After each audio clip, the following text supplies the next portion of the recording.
America से लौट के आई तब भी बेचारे मेरी आंखों में एकदम से पानी आ गया। और अच्छा बोला अंदर से, लेकिन अब नहीं होना चाहिए। बड़ा ही अच्छा होता है क्योंकि 5 अगस्त आने वाला है और वहाँ राम मंदिर क्या भूमि पूजन हो जाएगा। देखिए, जब किसी के जीवन में चिर प्रतीक्षित कोई सपना पूरा होता है, सिद्ध होता है, या जीवन की साध पूरी होती है, उस समय भावनाओं का कैसा ज्वार उठता है हृदय में, आप समझ सकते हैं। कभी कभी लगता है कि शायद हम लोगों का जन्म ही इसके लिए हुआ होगा। ये भावना के क्षण हैं। एक लंबा इतिहास संघर्ष का ये मानस पटल पर आज उभर रहा है। पर इतिहास की ये जो मंगल घड़ियां आई हैं, आज हम उनको नहीं भूलना चाहते, जिन्होंने अपने आप को आहूत कर दिया, बलिदान कर दिया। ऐसे परिवार जो इस आंदोलन में अपने आप को अर्पित करके अपने आप को उजाड़ दिया। लाखों कार्यकर्ता संघ परिवार के, उन कार्यकर्ताओं का जो पसीना लगा उसी का परिणाम तो ये है।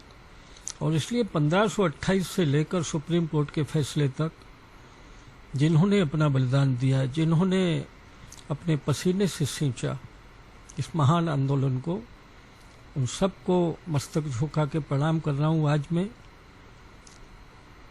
3 अगस्त को सुबह में अयोध्या जी प्रस्थान कर रहा हूँ ग्वालियर से।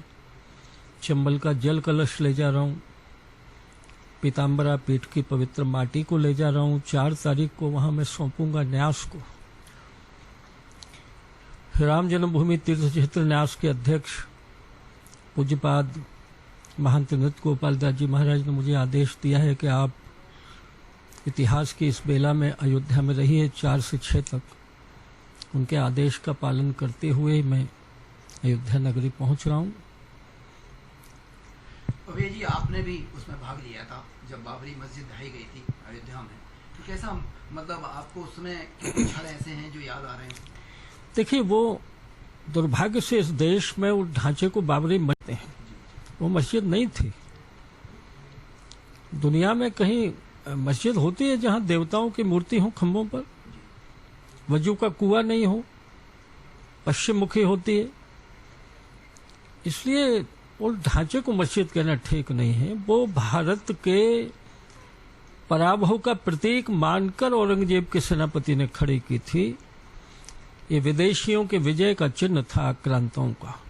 1,76,000 हिंदुओं के रक्त का गारा बनाकर उसका निर्माण 1528 में हुआ था। 6 दिसंबर को राम कथा कुंज के मंच पर मैं था। मान्यवर अशोक जी, आडवाणी जी, जोशी जी, पूज्य नृत्य गोपाल दास जी महाराज, अवैधनाथ जी महाराज, योग पुरुष परमानंद जी, उमा भारती जी, विष्णुहरि डालमिया जी, प्रमोद महाजन जी, सुदर्शन जी, शेषाद्री जी, इतनी विभूतियों के साथ में वहां मौजूद था। एक अचानक हलचल हुई और मध्याह्न के बाद में एक गुंबद टूटता हुआ दिखाई दिया, धूल के बवंडर में तब्दील हो गया। सूर्य अस्त होते होते बाबरी ढांचे का अस्त हो गया। एक ही नारा मैदान से सुनाई देता था, जय श्री राम, हो गया काम।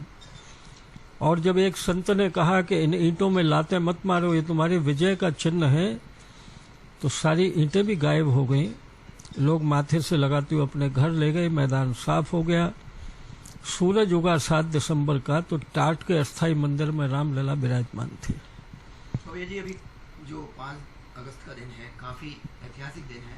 उस दिन ऐसा मालूम पड़ा है कि कुछ लोगों को न्योता नहीं दिया गया, आडवाणी जी, जोशी वगैरह जो इसके प्रेरणा थे, क्या महसूस करते हैं? नहीं, इन बातों में मत जाइए, ऐसा कुछ भी नहीं है। ये जो भूमि पूजन का कार्यक्रम है, उसमें न राजनीतिक दृष्टि से उसको देखिए, न धर्मों की दृष्टि से देखिए, न जातियों की दृष्टि से देखिए। ये कार्यक्रम संतों के मार्गदर्शन में ही हो रहा है। न किसी की उपेक्षा होगी, न किसी का तुष्टीकरण होगा।